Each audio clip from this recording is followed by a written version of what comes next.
Greetings and salutations, loyal viewers of this channel. My name is Sean, and today we got to talk about the debate between Kamala Harris and President Trump. It was the first one. It may be the last one, because a lot of people in the mainstream media are eager to tell you that Kamala dominated the debate, despite the fact that what they said she needed prior to the debate did not occur. So yes, this is a loss for Kamala Harris, not a great performance from President Trump, and I'm going to break down exactly why that is the case. But before we get into that, I want to thank everybody who supports this channel via actualjusticewarrior.com/join. Give me the money. Give me the money. Okay? So what you need to understand right off the top is that the mainstream media is going to tell you that the Democratic candidate is going to win each and every debate against President Trump. And this was even true of Joe Biden's debacle of a performance, in which all these same mainstream media people told you that actually Joe Biden definitely won that debate. So already we can dismiss them out of hand. However, we need to be fair. We need to actually analyze this, and we need to base this on what was stated as the goal of each of the candidates prior to getting into the debate. For instance, I'm often one to reference President Trump's first debate against Vice President Biden back in 2020, where Trump said he was going to show the world that Joe Biden can't even speak. And throughout the whole course of that debate, he talked over Joe Biden, so nobody noticed that Joe Biden can barely speak. And this is why I said at the time, and I will say now, that was Trump's worst debate performance, and that was his loss in an absolutely crucial time in the 2020 election, because people pay attention to the first debate the absolute most, and mail-in ballots were going out already, and the second debate ended up being canceled, and then the third debate was late after a bunch of people had already voted via mail and early voting. So what we're looking at right here is what was the narrative going into this conversation. And for Kamala Harris, they needed a big moment in this debate, and I will wait for anybody to produce the viral clip of Kamala absolutely destroying Trump from said debate. Waiting on it because it doesn't exist. And again, don't take my word for it. Think about all the complaining that the Harris campaign did in the lead up to this debate about the rules, about the muted mics, all the leaked information about how her plan was to have a I'm speaking girl boss type of moment, and that moment wasn't present throughout the whole course of this conversation. And since Kamala had been dropping in the polls, and one of the reasons why she's dropping in the polls is because undecided voters feel like they don't know anything about her, the other thing that she could have achieved was actually giving the American people a good look on what she stands for, what she's going to do, and she did not deliver in that regard. I mean, from the opening answer, she immediately was talking nonsense. Vice President Harris, you and President Trump were elected 4 years ago, and your opponent on the stage here tonight often asks his supporters, are you better off than you were 4 years ago? When it comes to the economy, do you believe Americans are better off than they were 4 years ago? So I was raised as a middle-class kid. And I am actually the only person on this stage who has a plan that is about lifting up the middle class and working people of America. I believe in the ambition, the aspirations, the dreams of the American people. And that is why I imagine and have actually a plan to build what I call an opportunity economy. Because here's the thing. We know that we have a shortage of homes and housing, and the cost of housing is too expensive for far too many people.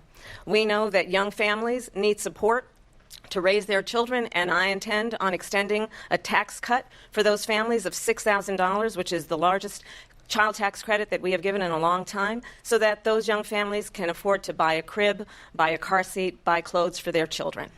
My passion, one of them, is small businesses. My mother raised my sister and me, but there was a woman who helped raise us. We call her our second mother. She was a small business owner. Now, to be 100% fair to Kamala Harris, even though she looked absolutely terrified in the first two questions that she received during the debate, she did settle in later, and she actually stumbled upon a strategy that she should have went with more often, which of course is attacking Trump's ego, because Trump was pretty solid in the first 30 minutes. Then all of a sudden, Kamala started talking about people leaving his rallies because they're bored, and Trump got on the defensive, lost focus, and did many of the bad Trump things that we are all familiar with. And I'm going to actually do something really unusual, and I'm going to invite you to attend one of Donald Trump's rallies, because it's a really interesting thing to watch. You will see during the course of his rallies, he talks about fictional characters like Hannibal Lecter. He will talk about windmills cause cancer. And what you will also notice is that people start leaving his rallies early out of exhaustion and boredom. And I will tell you, the one thing you will not hear him talk about is you. You will not hear him talk about your needs, your dreams, and your desires.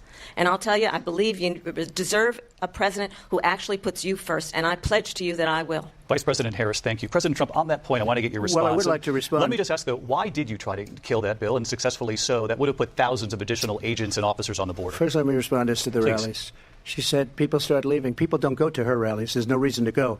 And the people that do go, she's bussing them in and paying them to be there, and then showing them in a different light. So she can't talk about that. People don't leave my rallies. We have the biggest rallies, the most incredible rallies in the history of politics. That's because people want to take their country back. Yeah, I'm sorry, but this is not good. Undecided voters don't care about how fun your rally is, and in this moment in time, he totally took the bait right there, and that is a highlight in terms of debate performance for Kamala Harris. But again, it is not the moment that she was looking for. Now, while this was going on, I was actually in a Discord call with about 7 or 8 other people, and I had told them, you'll know that the Harris campaign is not satisfied with this conversation if they demand an additional debate. And wouldn't you know it, they immediately demanded an additional debate after this debate because they don't have that clippable viral moment. And you have to understand the context of this.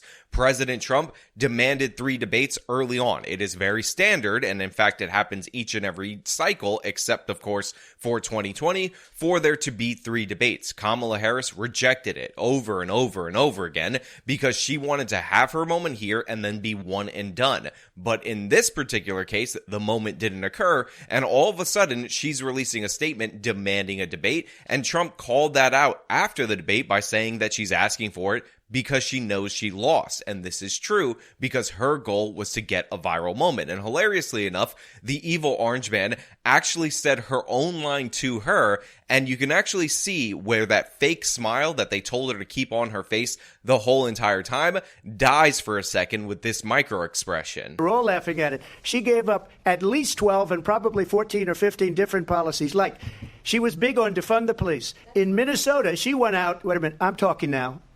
If you don't mind, please. Does that sound familiar?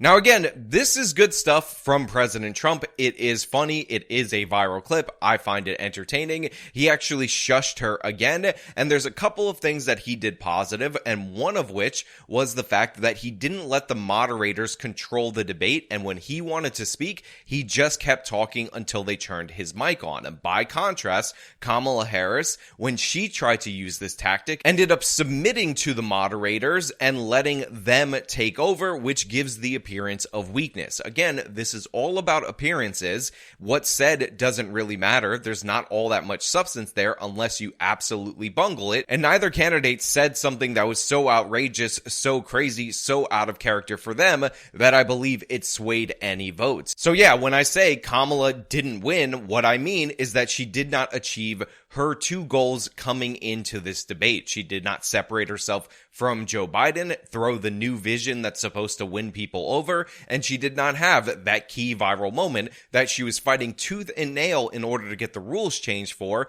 because it just didn't happen. And again, if it did, if you have this amazing clip, this amazing highlight, feel free to show me that clip. @reply me on Twitter with this heroic girl boss moment that she was desperately waiting for. That being said, the evil orange man did not do all that well himself. I know a lot of people are harping on the moderators, the fact that they fact-checked him 5 to 11 times, and they didn't do it once for Kamala, despite the fact that she was also lying about this debate about old debunked stuff, like the Charlottesville good people on both sides thing, where she claims that he was praising the white nationalists, the neo-Nazis, despite the fact when you run the clip to its full extent, exactly the opposite is true. But this is not an isolated situation. Let's remember Charlottesville, where there was a mob of people carrying tiki torches, spewing anti-Semitic hate. And what did the president then at the time say? There were fine people on each side. Kill the person. Heather hired Charlottesville. They should have been Charlottesville to protest. Excuse me, they didn't put themselves down as you, and you had some very bad people in that group. But you also had people that were very fine people on both sides. You had people in that group, excuse me, I saw the same pictures as you did. You had people in that group that were there to protest the taking down of, to them, a very, very important statue and the renaming of a park from Robert E. Lee to another name. You're changing history, you're changing culture, and you had people, and I'm not talking about the neo-Nazis and the white nationalists, because they should be condemned totally. There was also the bloodbath thing where Trump was saying it would be a bloodbath for manufacturing jobs if he lost the election. That, of course, Kamala just cut off another fragment of that and said he's promising a bloodbath, like he's going to start a civil war if he loses this election, which is absurd in every possible way. And be clear on that point. Donald Trump, the candidate, has said in this election there will be a bloodbath if this and the outcome of this election is not to his liking. Let's turn the page on this. China now is building a couple of massive plants where they're going to build the cars in Mexico and they think that they're going to sell those cars into the United States with no tax at the border. Let me tell you something to China. If you're listening, President Xi, and you and I are friends, but he understands the way I deal, those big monster car manufacturing plants that you're building in Mexico right now, and you think you're going to get that, you're going to not hire Americans, and you're going to sell the cars to us. Now, we're going to put a 100% tariff on every single car that comes across the line, and you're not going to be able to sell those cars. If I get elected, now, if I don't get elected, it's going to be a bloodbath for the whole, that's going to be the least of it. It's going to be a bloodbath for the country. That'll be the least of it. And of course, there's the Project 2025 lies where she claims that that is the evil orange man's platform, despite the fact that Project 2025 is just the Heritage Foundation's proposal, their paper that they produce as an independent think tank, and they produce them each and every election cycle as the potential agenda for what a Republican should do if they win. Kamala Harris knows that, but more importantly, the supposedly unbiased moderators know that, and yet they didn't fact check her once throughout the course of this debate. Now look, a lot of people have pointed out that it was 3 versus 1, and this is absolutely pathetic and shameful, and while all of those things can be true, the fact of the matter is, the person who needed to point that out at the time, in the moment, was President Trump. If after the second or third time that they decided to pause the debate and fact check him and they allowed Kamala to lie 2 or 3 times throughout the course of the debate and that had already passed, Trump said, "Oh, you're helping her out again? Well, she needs it," or started referring to the moderators as Kamala's helpers, then that would have sent the message strongly to the American people that something unusual is going on here because these moderators are completely in the tank for Kamala Harris. Now, that did happen. People can see that, but pointing it out, highlighting that Kamala needs the help from the moderators, that they're assisting her, that they're trying to rig this debate in her favor, would have been the best move to use in that particular situation. Vice President Harris, I want to give you your time to respond, but I do want to ask, would you support any restrictions on a woman's right to an abortion? I absolutely support reinstating the protections of Roe v. Wade, and as you rightly mentioned, nowhere in America is a woman carrying a pregnancy to term and asking for an abortion. That is not happening. It's insulting to the women of America. You should ask, will she allow abortion in the 8th month, 9th month, 7th month? Come on. Okay, would you do that? Why don't you ask her that question? Why don't you answer the question? Would you because veto? Under Roe v. Answer Wade, the question, would you veto? you could do abortions in the 7th month, the 8th month, the 9th month, not true. and probably after birth. Just look at the governor, former governor of Virginia. The governor of Virginia said, we put the baby aside and then we determine what we want to do with the baby. President Trump, thank you. We're going to turn now to immigration and border security. There are many other missed opportunities there, like the fact that Kamala would not answer questions. And while she, of course, did well in the abortion section of the conversation, because that issue is a winning issue for the Democrats, when Trump asked, or actually when the moderator asked, if she would support any limitation at the end range of abortion, she totally danced around that situation. And then President Trump asked again if she supported it in the 8th month, 9th month, 7th month, and she never answered. By contrast, of course, when Kamala Harris demanded that Trump answer a question, the moderators went along with that because, again, they were there to aid her. You got to press that point. These people will not commit to any limit on the long end, and if the line of attack you're going to use is that these people are the extremists, then you got to put that forward. Why are we allowing these millions of people to come through on the southern border. How come she's not doing anything? And I'll tell you what I would do, and I would be very proud to do it. I would say we would both leave this debate right now. I'd like to see her go down to Washington, D.C. during this debate, because we're wasting a lot of time. Go down to, because she's been so bad, it's so ridiculous. Go down to Washington, D.C. and let her sign a bill to close up the border, because they have the right to do it. They don't need bills. They have the right to do it. The President of the United States, you'll get him out of bed, you'll wake him up at 4 o'clock in the afternoon, right. You'll say, come on down to the office, let's sign a bill.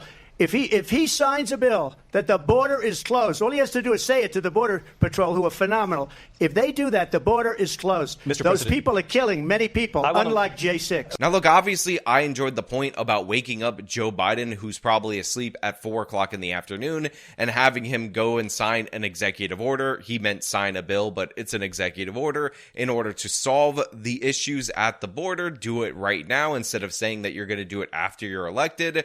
And his closing statement on its own was actually very good. So she just started by saying she's going to do this, she's going to do that, she's going to do all these wonderful things. Why hasn't she done it? She's been there for 3.5 years. They've had 3.5 years to fix the border. They've had 3.5 years to create jobs and all the things we talked about. Why hasn't she done it? She should leave right now, go down to that beautiful White House, go to the Capitol, get everyone together and do the things you want to do, but you haven't done it, and you won't do it because you believe in things that the American people don't believe in. You believe in things like we're not going to frack, we're not going to take fossil fuel, we're not going to do things that are going to make this country strong, whether you like it or not. Germany tried that, and within 1 year they were back to building normal energy plants. We're not ready for it. We can't sacrifice our country for the sake of bad vision. But I just ask one simple question. Why didn't she do it? We're a failing nation.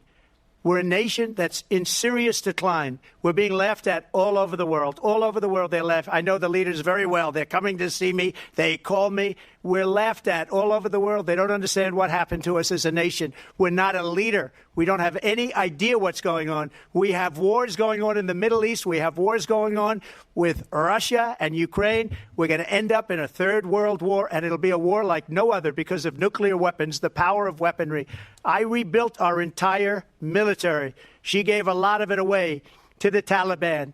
She gave it to Afghanistan. What these people have done to our country, and maybe toughest of all, is allowing millions of people to come into our country. Many of them are criminals, and they're destroying our country. The worst president, the worst vice president in the history of our country. And it was definitely a great decision for him after winning the coin toss to elect to close out the debate, because in a debate where there aren't any highlights for your opponent, the last thing is very likely to be the thing that sticks in people's minds. So yeah, overall, this debate lacked the entertainment value that I wanted. Of course, it was going to have any substantive policy or anything like that. Kamala Harris doesn't have any policies. I know she just threw some on her website 10 minutes ago, but the fact of the matter is she is running on vibes and feelings and joy. And by the way, she's collapsing in the polls due to that. But yeah, this is basically what I expected. I was hoping that the evil orange man would be better throughout more points in the debate.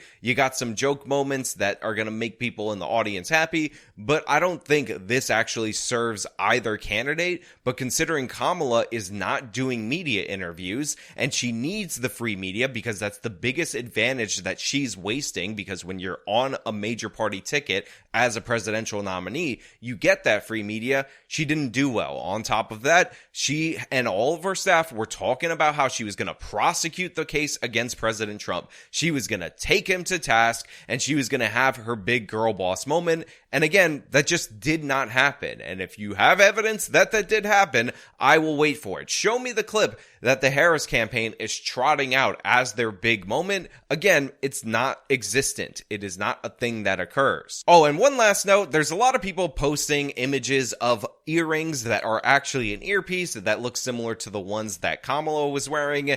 And if she had an earpiece in her ear, which I am not thinking that she did, I'm going to say I doubt this, then it didn't help her at all. It's not like she was delivering concise body blows to President Trump.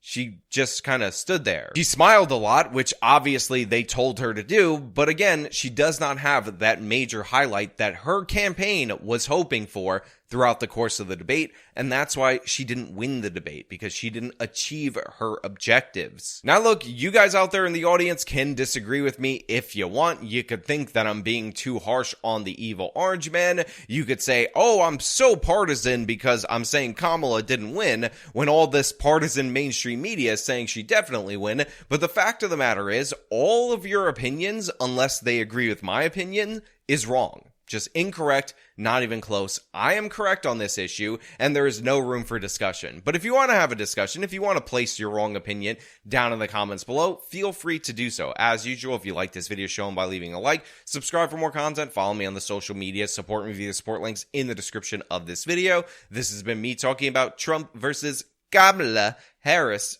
Till next time.